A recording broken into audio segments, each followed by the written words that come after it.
सदनमा बजेट भाषण भयो। शहीदको छोरछोरीले पढाइ खर्च पाउने।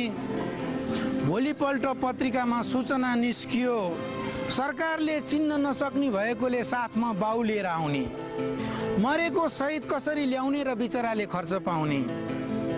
शहीद गेटमा स्थापित शहीदहरू शुक्रराज धर्मभक्त दशरथ चन्द्र गङ्गालालको भनाइ छ, हामी मरेकाको नाउँमा बजेट नछुट्याउनुहोस्, जिउँदालाई खाना दिए हुन्छ। हामी मरेकाको नाउँमा बजेट नछुट्याउनुहोस्, जिउँदालाई खाना दिए हुन्छ। हामीलाई त वर्ष दिनमा एक थुङ्गो फुल चढाइदिए पुग्छ। पहिला पहिला अकालमा मर्नेलाई पिसास हुन्छ भन्थे, अहिले त जसरी मरे पनि शहीद बन्दो रहेछ। स्वर्गबाटै बिपी पुष्पलाल र गणेशमानको पनि सन्देश छ, जिउँदो छौन्जेल हामीलाई जेलमा हाल्यौ, मरेपछि हाम्रो नाउँमा बजेट नछुट्याऊ। तिमीहरूलाई जति खानुपर्छ आफ्नै नाउँमा खाऊ, हामीलाई मागी खाने भाँडो नबनाऊ। पार्टी हितको लागि बाटोमा बाँस तेर्स्याउनेलाई होइन, राष्ट्र हितको लागि माटोमा रगत पोख्नेलाई शहीद भनिन्छ। त्यसैले कार्ल मार्क्सको पुरानो घाउ नकोट्याऊ, कालु पाँडेको नाउँमा बजेट छुट्याऊ।